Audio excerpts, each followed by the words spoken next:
सध्या तरी भाजपच सक्षम असेल असं वाटते. काय नाही एवढं दोन्ही पण सरकार काय एवढं व्यवस्थित नाही येते. काँग्रेस बरोबर वाटतं. हां मग अशा परिस्थितीमध्ये आत्ताच्या घडीला आपण असं सांगू शकत नाही की बाबा हा निवडून येतोय का तो निवडून येतोय. मागच्या 2 टर्मला रामदास आठवले आणि स्वामी महाराज त्याच्या आधी शरद बनसोडे यांना आपण निवडून दिलं. ते स्वतः निवडून येण्यासाठी इथं उभारते आणि निवडून गेली पुन्हा 15 वर्षांनी ती उगवते. केंद्रात जिथं सत्ता आहे तो त्याचाच उमेदवार जर आपण निवडून दिला तर ही कामं होऊ शकतात. आता स्थानिक उमेदवार आपल्याला बरं वाटतं. प्रणिता शिंदे हे भाजपच्या त्या लाटेमध्ये निवडून आले. बरोबर. हे निवडून आले हे जनतेचं कुठलं काम केलं नाही आणि काय केलं नाही. शक्यतो माझ्या मते तर राम सातपुते येतीलच का. प्रणिता शिंदे. आमच्या सर्व ग्राहकांना गुढीपाडव्याच्या हार्दिक शुभेच्छा. गुढीपाडव्यानिमित्त Lakshmi enterprises Flora furniture steel व इलेक्ट्रॉनिक्स मॉल देत आहे भरघोस 15% डिस्काउंट. लग्न रुखवतासाठी लागणारी स्टील भांडी, सागवानी बेड, डिझायनर कपाट, teapoy, dining table, sofa set, showcase इत्यादी फर्निचर, हॉटेल, कॉफी शॉप आणि ऑफिस फर्निचर, तसेच टीव्ही, फ्रीज, वॉशिंग मशीन, आटा चक्की इत्यादी इलेक्ट्रॉनिक्स वस्तू योग्य दरात व भरपूर व्हरायटीमध्ये मिळण्याचं एकमेव ठिकाण Lakshmi enterprises Flora furniture steel व इलेक्ट्रॉनिक मॉल, 3 रस्ता, बार्शी रोड, शेगाव तुम्हाला, पंढरपूर. नमस्कार, मी सचिन कुलकर्णी, शिवशाही न्यूजवर आपल्या सगळ्यांचं स्वागत करतो. सध्या ज्या लोकसभा निवडणूक चालू आहे त्या संदर्भात आपण सोलापूर लोकसभा मतदारसंघातील पंढरपूर या शहरामधील तुळशी वृंदावन जे पार्क आहे किंवा त्याला ट्रॅक म्हणलं जातं त्या ठिकाणी आहोत आणि इथे फिरायला आलेल्या लोकांच्या प्रतिक्रिया आपण घेणार आहोत की त्यांचा या निवडणुकीकडे बघण्याचा दृष्टिकोन काय आहे. दादा नमस्कार. नमस्कार. सगळे सहकुटुंब फिरायला आलाय. हो, आज पाडवा आहे, पहिल्यांदा तर पाडव्याच्या तुम्हाला खूप खूप शुभेच्छा. धन्यवाद. काय वाटतं तुम्ही ही जी आता लोकसभेची निवडणूक चालू आहे यामध्ये कसं पाहता की कुठला उमेदवार तुम्हाला सक्षम वाटतोय? सध्या तरी भाजपच सक्षम असेल असं वाटते. हो. कशामुळे असं वाटतं? कारण भाजपवर तर बरीच नाराजी दिसते सध्या. बरेच जण म्हणतात की बाबा मोदीचं जी सुविधा सुख सुविधा आहेत ती चांगली आहेत. शेतकऱ्यांसाठी तर बऱ्याच चांगल्या आहेत. हां, कुठल्या योजना मोदींच्या तुम्हाला म्हणजे वाटतं माहिती आहेत तुम्हाला? असं बऱ्याच योजना आहेत. त्यातल्या त्यात आहे कोणती ते आपले हे नाही का मोदीची योजना म्हणजे कुठली म्हणतात? शेतकऱ्यांसाठी ती सन्मान योजना, पीएम योजना आहे. त्यात बऱ्याच जणांना लाभ मिळाला आहे.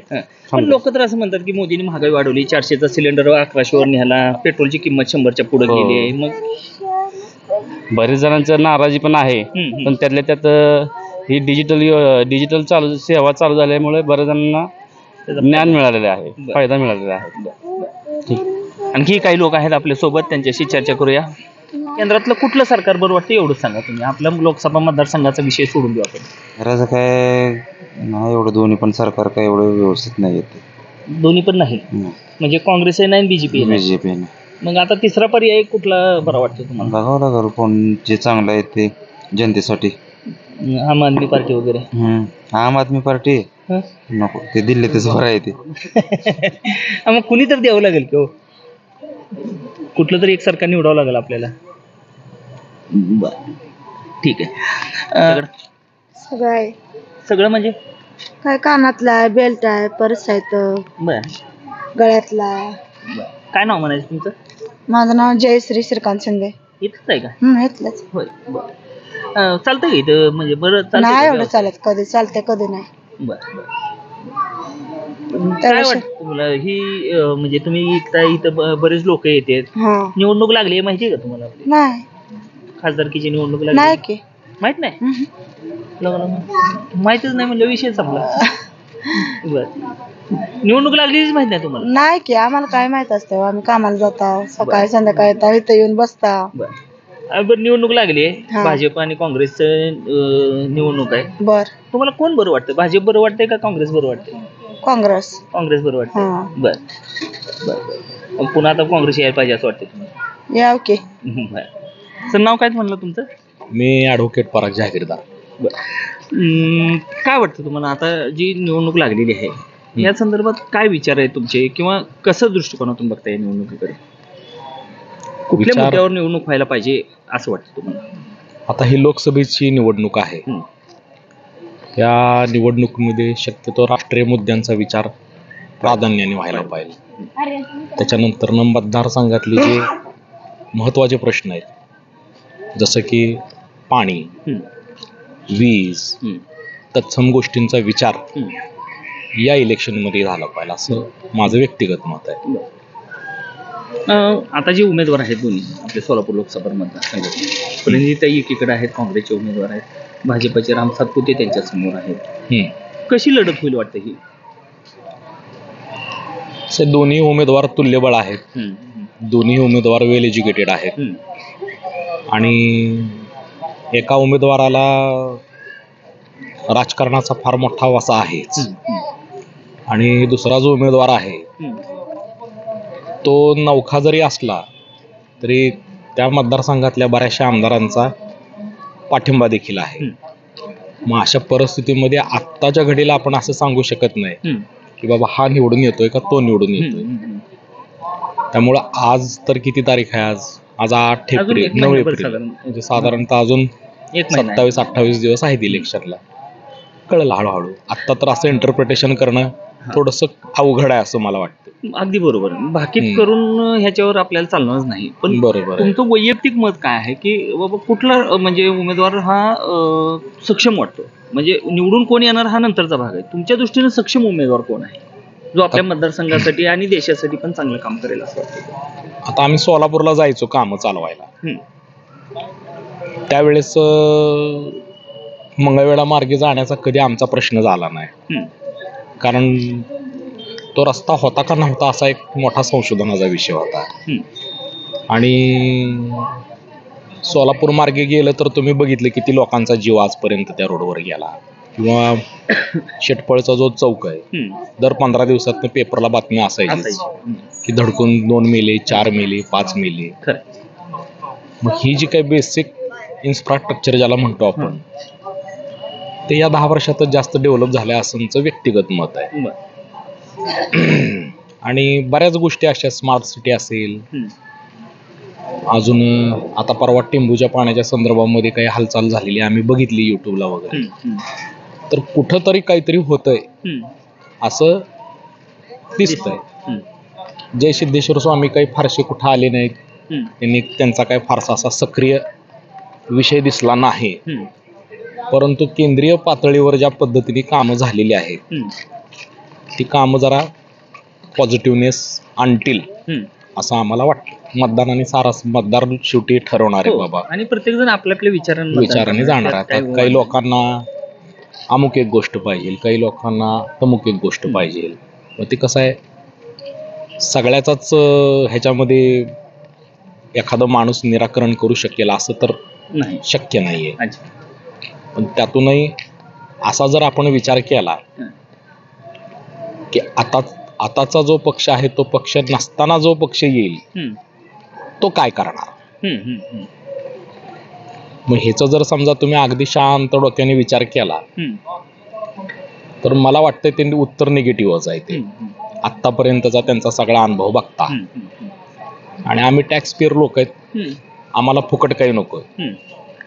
आमचं म्हणणं एवढंच आहे की बाबा आम्ही एका ठिकाणावरून दुसऱ्या ठिकाणावर जाताना सुरक्षितता त्याच्यामध्ये असावी, मेडिकलच्या संदर्भामधले चांगल्या फॅसिलिटीज असाव्यात. त्याच्यानंतर पंढरपूरच्या विकासाच्या संदर्भामध्ये ज्या भूमिका घेतलेल्या आहेत किंवा मंगळवेढ्याला परवा तीर्थक्षेत्राचा जी दर्जा देण्याच्या संदर्भामध्ये जी काही विषय झालेले हे सगळं बघता आता तुम्हाला आमचं मत काय हे लक्षात आलं असेल. तुम्ही स्पष्ट सांगितलं नसलं तरी तुमचं मत दर्शकांच्याही लक्षात आलेलं असेल. असा तो त्याच्यातला विषय आहे. धन्यवाद. हेमंत कुलकर्णी पंढर. काय वाटतं काका आता जी ही लोकसभेची निवडणूक चालू आहे कुठल्या मुद्द्यावर निवडणूक होईल असं वाटतं तुम्हाला? निवडणूक ही विकास कामावर व्हायला पाहिजे, पण वातावरण हे पूर्ण देशातलं गढूळ आहे. देशातलं असो नाहीतर राज्यातलं असो. आणि प्रत्येकानं स्वार्थासाठी प्रत्येक नेता पळायला लागलाय.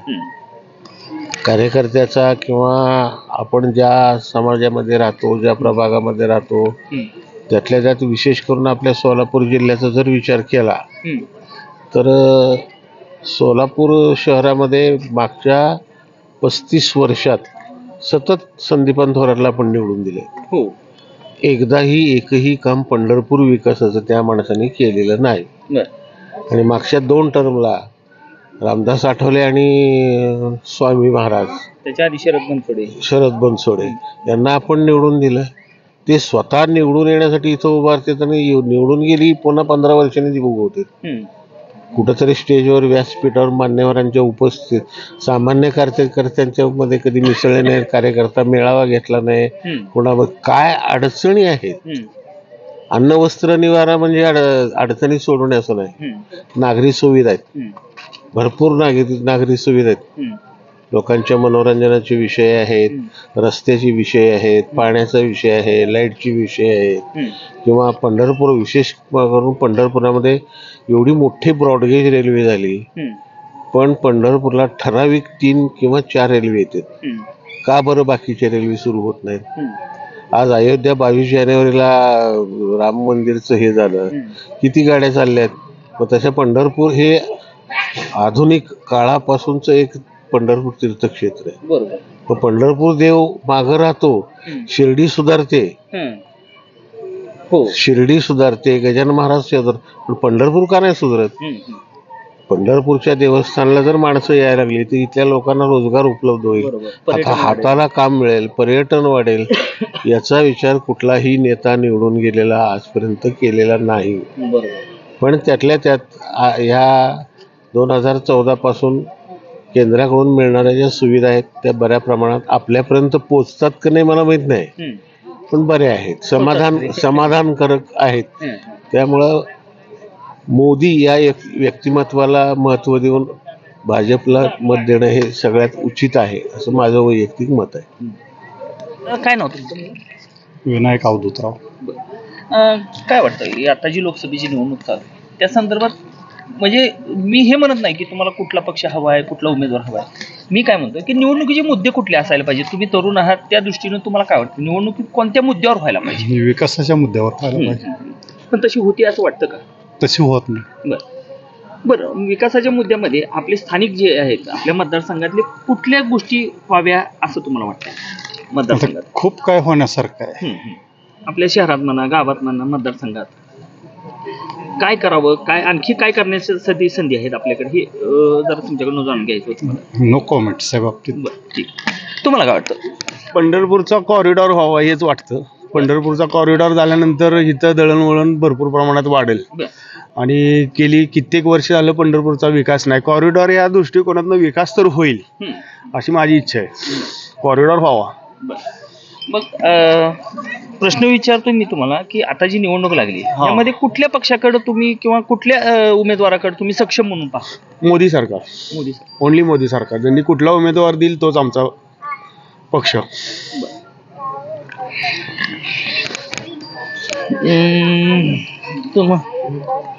No comment. तुमचं बरं, नुसतं नाव विशाल यादव. काय वाटतं, तुम्ही तरुण आहात, तुमच्या मतदारसंघात तुमच्या गावात शिक्षण असेल, रोजगाराच्या संधी असतील, ह्या संदर्भात काय आणखी काय करावं असं वाटतं तुम्हाला?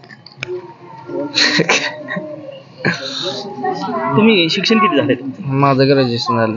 कुठल्या फॅकल्टी? कॉमर्स. बरं, आता समजा तुम्ही कॉमर्स ग्रॅज्युएट आहात, तर कॉमर्स ग्रॅज्युएटला आपल्या भागामध्ये रोजगाराच्या किंवा नोकरीच्या संधी कितपत आहेत असं वाटतं? काय नाही. तुम्हाला पुणे, मुंबई कुठंतरी मेट्रोपॉलिटन जावं लागतंय. होय. बरोबर का? तो इथं तुम्हाला रोजगार मिळावा ह्यासाठी काय करता येईल असं वाटतं? काय कंपन्या काय तर काय कंपनी येण्यासाठी MIDC असेल किंवा दळणवळण असेल, पर्यटन असेल, ह्या दृष्टीनं विकास व्हावा असं वाटत नाही का तुम्हाला? वाटतं की. नमस्ते. नाव सांगा. गणेश सिंगन.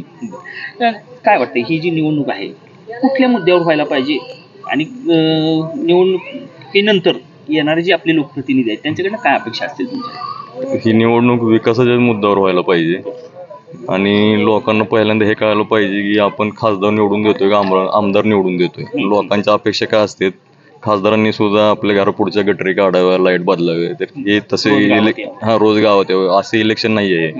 खासदारांनी जिल्ह्यासाठी निधी आणायचा असतो आणि विकास कामं नवीन इंडस्ट्रीज वगैरे आणायचे असतात, हे खासदारांची कामं असतात. किंवा राष्ट्रीय स्तरावर हा, राष्ट्रीय स्तरावरचे जे काय स्कीम असतील ते जिल्ह्यासाठी राबवून घ्यायचे असतात. हे कामं खासदारांची आहेत. ही विकासाच्या मुद्द्यावरच ही इलेक्शन झाली पाहिजे. पंढरपूरसाठी जर म्हणलं तर पंढरपूरसाठी एखादी MIDC व्हावी, जेणेकरून इथलं जे युवक वर्ग आहे यांना पुणे मुंबई या ठिकाणी जाऊन जी कामं करावी लागतात त्याच्या जवळच्या जवळ काम घर बघत कामं करता येतील या दृष्टिकोनातून. हा, कसं असतं प्रत्येक फॅमिलीमध्ये 2 मुलं असतील अशातला भाग नसतो, किंवा मुली सुद्धा आता ग्रॅज्युएट झालेत किंवा उच्च शिक्षित झाले, त्यांना सुद्धा बाहेर जाऊन घर सोडून कामं करावं लागतं. तेही कमी होईल जर MIDC झाली पंढरपूर सारख्या ठिकाणी तर. तुम्ही म्हणला ते फार महत्त्वाचा मुद्दा आहे. मी ह्या विषयावर खरंच बोलायला उत्सुक असतो नेहमी. पंढरपूर हे महाराष्ट्राची आध्यात्मिक राजधानी म्हणतो आपण. महाराष्ट्रातलं एकही गाव असेल नसेल, इव्हन महाराष्ट्र नव्हे कर्नाटक असेल, आंध्र असेल, आजकाल म्हणजे MP UP मधून सुद्धा लोक पंढरपूरला दर्शनासाठी येत असतात. एवढं मोठं हे तीर्थक्षेत्र, एवढं मोठं देवस्थान, परंतु त्याच्याकडं जे म्हणजे इथं आलेला माणूस पाया पडतो, दर्शन घेतो आणि माघारी जातो, त्याला इथं खिळवून ठेवण्यासाठी काहीच नाही असं. म्हणजे आपण जर शिर्डीला गेलो तर तिथं बघण्यासारख्या गोष्टी खूप आहेत. माणूस एखादा मुक्काम करून सगळं बघूनच जातो. आपण शेगावला गेलो तर 2 मुक्काम करून तिथं सगळं आनंदसागर वगैरे बघून, म्हणजे जेवढा माणूस तिथं थांबेल तेवढा तिथला टर्नओव्हर वाढेल त्या गावचा. त्यासाठी पंढरपूरला काय काय कसं असावं आणि काय करता येईल असं वाटतं? पंढरपूरमध्ये आपले 2 बागा होत्या, ह्या सुद्धा बंद आहेत सध्या. ह्या जरी चालू केल्या, कारण आता पंढरपूरमध्ये आलेल्या भाविकांना फिरण्यासाठी एकच तुळशी वृंदावन राहिले, ते सुद्धा बंद होतं. आता इथं बॅक साईडला वॉटर आहे, इथं आपण सायकलिंग किंवा वॉटर बोटिंग वगैरे चालू करू शकतो, जेणेकरून पब्लिकला इथे एक दिवस घालवण्यासाठी वेळ मिळाला पाहिजे. दोन्ही बागा चालू करून जरी तिथं काय आपल्याला नवीन करता आलं तरी त्या ठिकाणी येणाऱ्या टुरिस्टसाठी टुरिस्ट प्लेसेस निर्माण केले पाहिजे.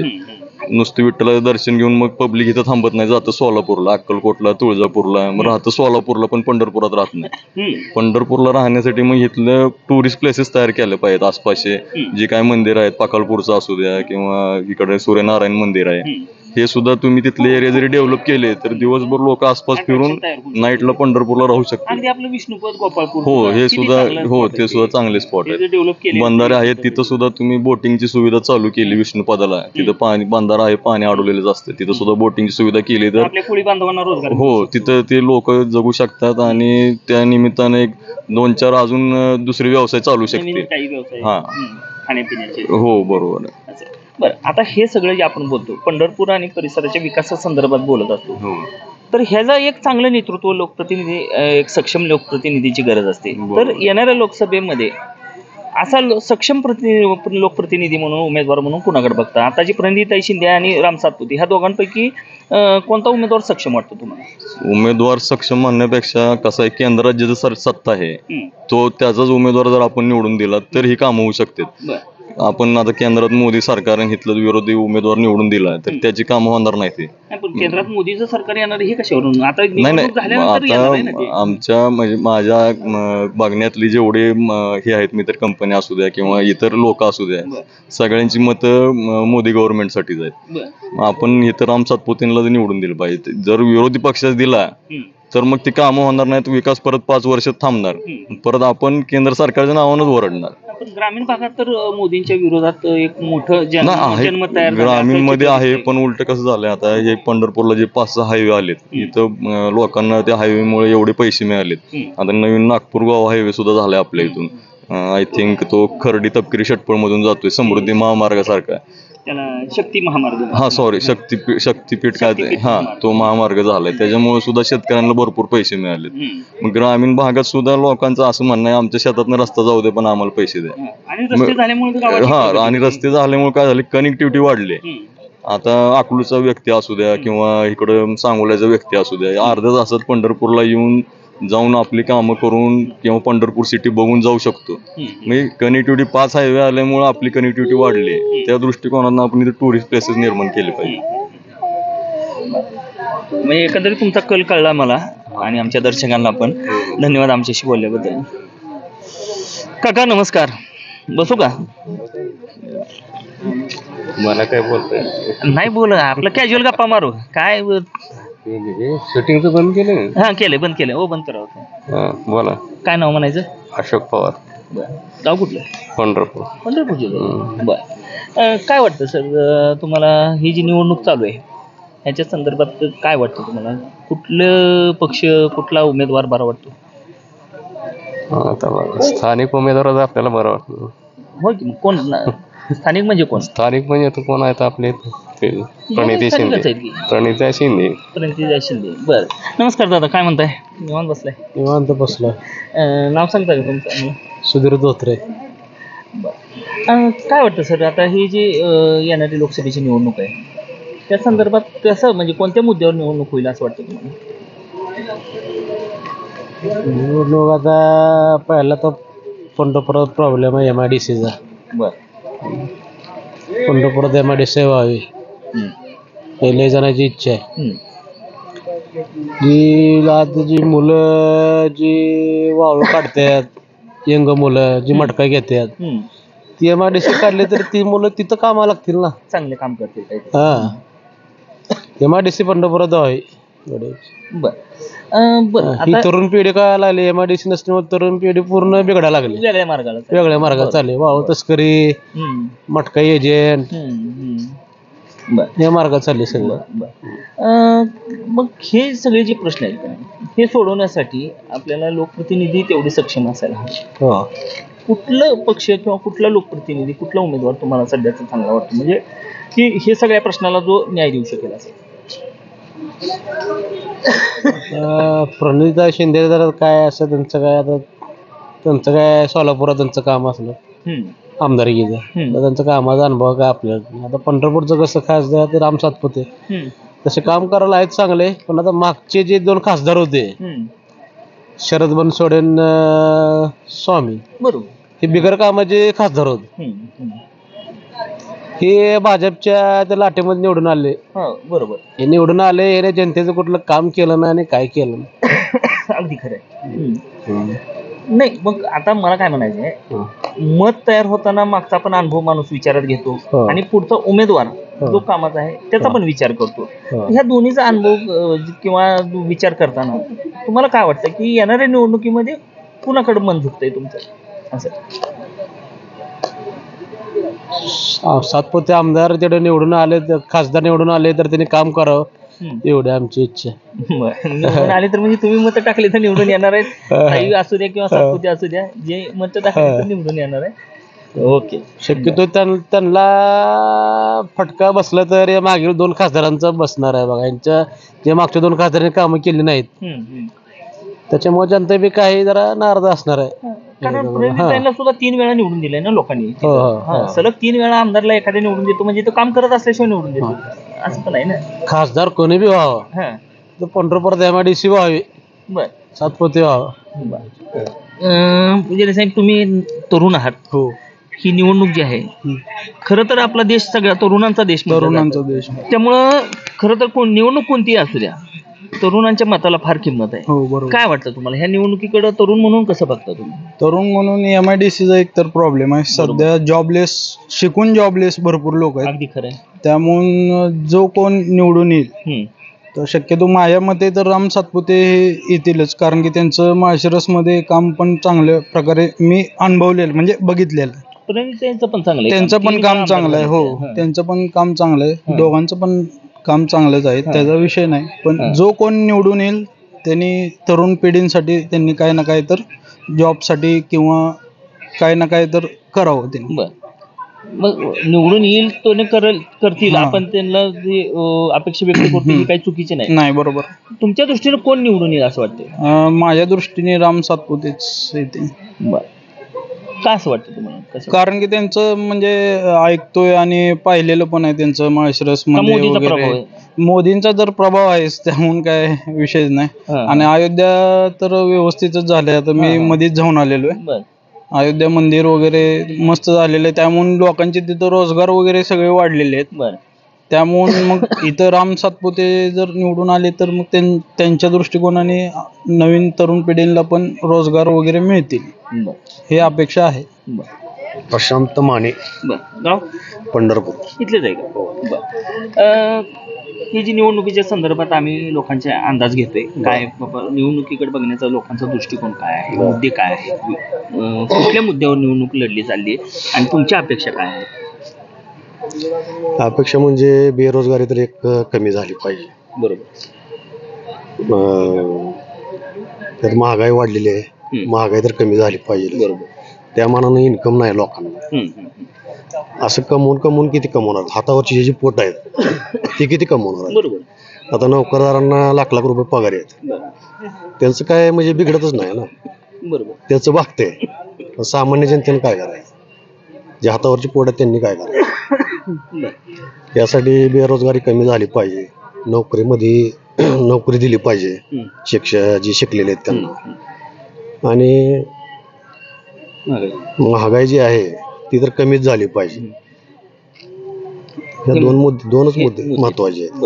मग त्यामुळं आता येणारे जे आपण खासदार जी निवडणार आहे तो देशाचं सरकार बनवणार आहे, म्हणजे सगळे खासदार मिळून देशाचं सरकार बनवणार आहे, तर ते हे डिसिजन सगळे घेणार आहेत सगळे. काय वाटतं तुम्हाला, कुठलं सरकार किंवा कुठला पक्ष ह्या सगळ्या तुमच्या गोष्टीवर किंवा तुमच्या मुद्द्यावर काम करू शकतो असं वाटतं? आता काँग्रेसची ज्यावेळेस सत्ता होती त्यावेळेस लोकांना एवढ्या अडचणी नव्हत्या, आता भरपूर अडचणी वाढलेल्या आहेत. भाजपच्या काळात सुधारणा भरपूर झाल्यात, पण महागाईमुळे लोक अडचणीत आलेले आहेत भरपूर. बरोबर, अगदी खरं. म्हणजे काम तर मिळत नाही लोकांना. आज मिळालं काम, उद्या मिळेल का नाही याची गॅरंटी नाही. आणि सगळ्याच वस्तूचे भाव वाढले आहेत, सोन्याचा दर वाढलेला आहे, सोनं तर घेऊ शकत नाही, अन्नधान्याचे भाव वाढलेले आहेत, त्यामुळं जगणं मुश्किलच झालेलं आहे लोकांचं. मग कुठलं सरकार निवडून देणार ह्या येणाऱ्या निवडणुकीमध्ये? कुठलं सरकार निवडून द्यायचं? काँग्रेस, राष्ट्रवादी, शिवसेना, काँग्रेस, महाविकास आघाडी. आपल्या मतदारसंघात 2 उमेदवार आहेत, प्रणितीताई आणि राम सातपुते. प्रणितीताई शिंदे.